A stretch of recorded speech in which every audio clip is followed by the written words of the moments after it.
May now, and Hugh's book that Ruby is following, which was a very kind gift from one of our followers, ACS Chris. Hugh's book says that we get chard out into the veg in one bed system. So we've given Ruby a head start. She's planted out one actual plant which we had in our cold frame at home. She's now making a shallow trench and she'll put seeds in for the rest of the chard. What's that? What's that? It's some kind of grub. Okay. Right, it don't need to be that deep.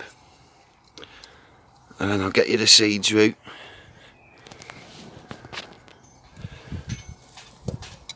Where are you? Right, there's your seeds. So it's white silver 2 is the type that we're planting.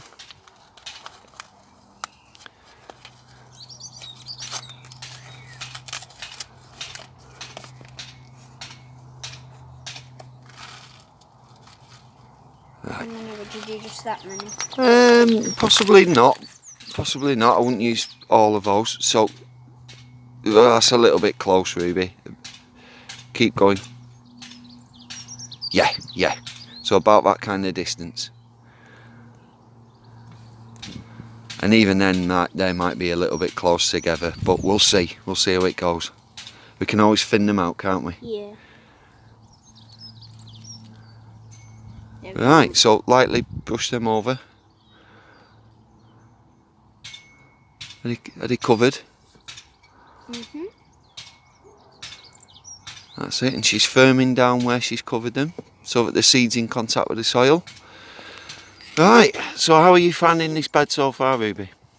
Actually, Hugh's book has made it a lot easier to follow.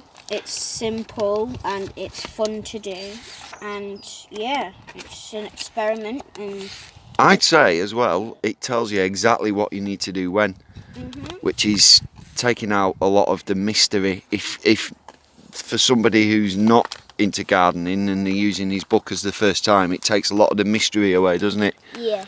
Because it like Ruby says, it's easy to follow.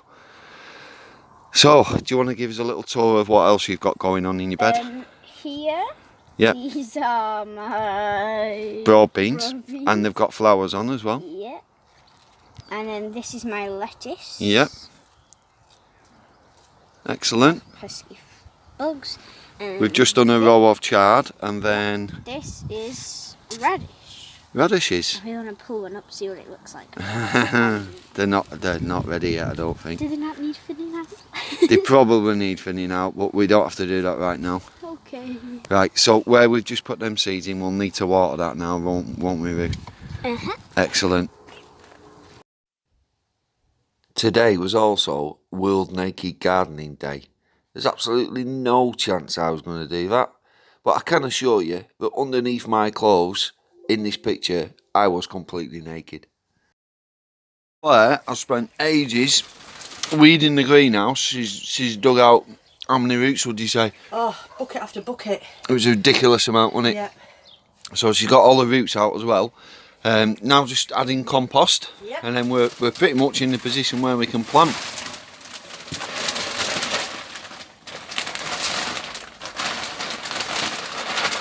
Bit of mixing. Yeah.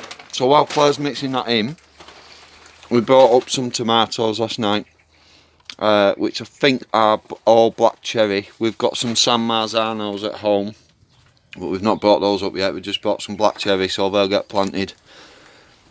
So in here, we're going to try and plant black cherry tomatoes, San Marzano tomatoes, and we've got various sweet pepper and chili pepper plants as well. We'll see what we're like for space. So when Claire plants these tomato plants out, you can actually plant them quite deep. She can bury the stem up to the first set of leaves, because along the stem, if that's in the soil, it'll start growing roots and stuff. They're quite good for that, tomato plants. Just a little bit of a rhubarb harvest done. Still got plenty more. We're not going to starve for rhubarb. So, but yes, So, but yes, what I've done with the leaves, bit of an experiment. Cut the leaves off and I've put them around one of our blackcurrant bushes just as a bit of a mulch. I'm not saying that, you know, I've got any kind of secret wisdom here and that's the bestest thing to do with him. I don't know, but I'm going to try it because it is a mulch after all. It's organic material. It's going to smother weed seeds because Ruby, God bless her, spent ages weeding all of this bed for our 2 blackcurrant bushes today.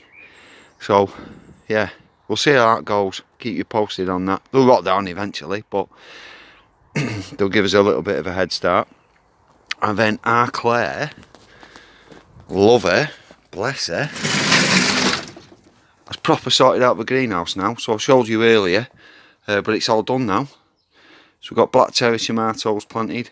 1, 2, 3, 4, 5 down one side. She's got 2 sweet banana peppers planted in the end. There. And then this was not planted out yet.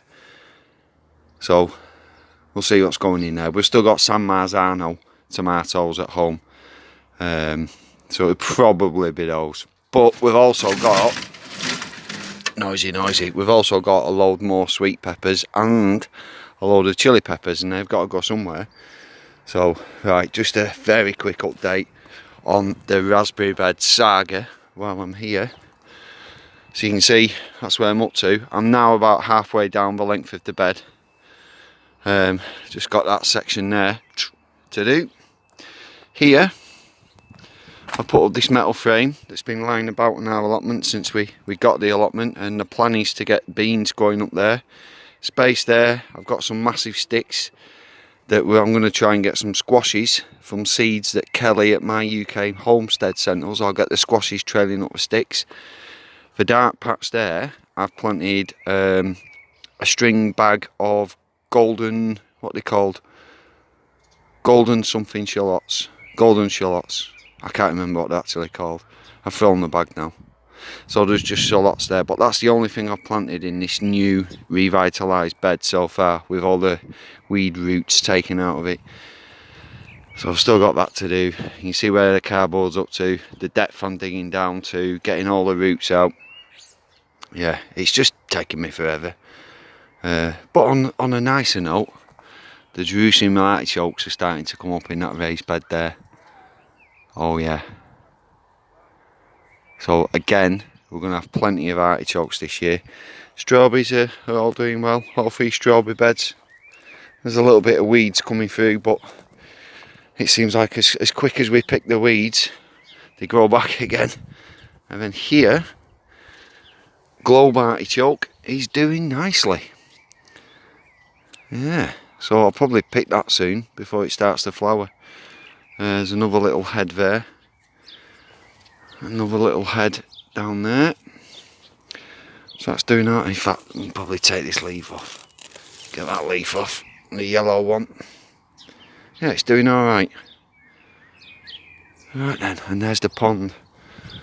But I'm not joking, right? Ruby, she put a tiny little bit of duckweed in that pond. And look at it now. It's like the quickest growing thing in the world.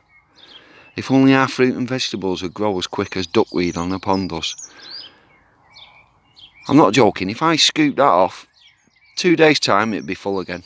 Really, if I just left a little bit in for it to duplicate and replicate itself, it'd cover it again in about 2 days time. Unbelievable. Calendulas starting to open up. Very nice, very pretty. Lupins, no sign of any flowers yet, but plenty of foliage. So we shall see what happens with the lupins. Right, do you know what, guys? I'm going to call it a day. Yeah, I'm going to call it a day. I think we're having fried chicken for tea, so I can literally smell it. It's calling me home. Right, see you later, guys. Here's a picture of Ruby tending to her own raised bed, following the advice from Hugh's book, Veg in One Bed. Are any of you following the same book? Leave a comment, let me know.